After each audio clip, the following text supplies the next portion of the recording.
On the 15th of August, 1945, Imperial Japan surrendered. Many believe that this was due to the dropping of the atomic bombs on Hiroshima and Nagasaki. Ambassador Fabian, is this historically true?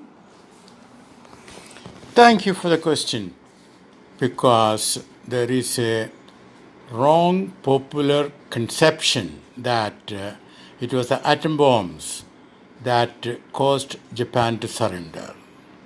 That is not correct. Let us look at the timeline. On the 6th of August 1945, Hiroshima was attacked by an atomic bomb, with an atomic bomb. 80,000 human beings were killed on the spot.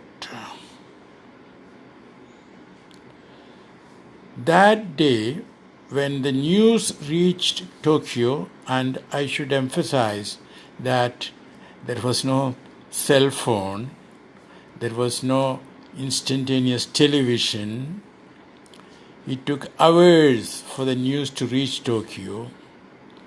Foreign Minister Togo requested Prime Minister Suzuki to hold a meeting of the High Council. It is the High Council which took decisions on important matters relating to the war, of course, subject to the approval of the Emperor. The Prime Minister refused. He did not see any good reason for discussing Hiroshima. Well, in a way he had a reason for his statement, because Japan had been under firebombing by United States for months and months. For example, on the 9th of March 1945, more than 900 bombers attacked Tokyo, and over 100,000 human beings died. Or, let me correct myself, were killed by their fellow human beings. However, the same Prime Minister summoned a meeting of the High Council on the 9th of August. Well, what happened? On the 8th of August, Stalin moved his tanks and troops to Manchuria. In abrogation of the non-aggression pact between Japan and the Soviet Union, signed in April 1941 for a period of 5 years. So the High Council wanted to discuss that, and the High Council came to the conclusion that Japan cannot take on the United States and the Soviet Union at the same time, and therefore it decided to recommend to the Emperor surrender.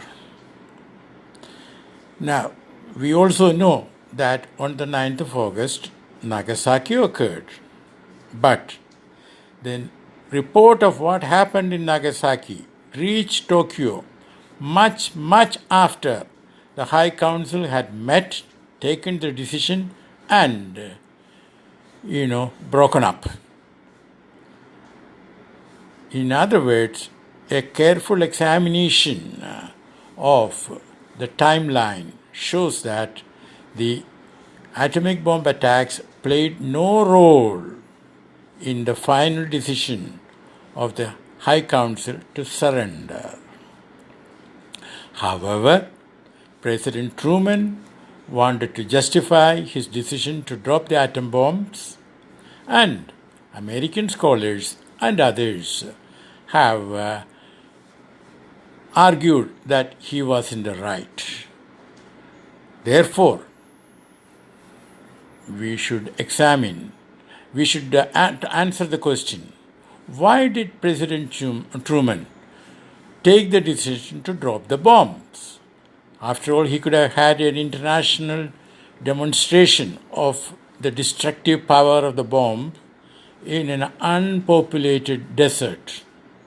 Well, maybe that should be what we should be discussing in our next podcast. Thank you so much.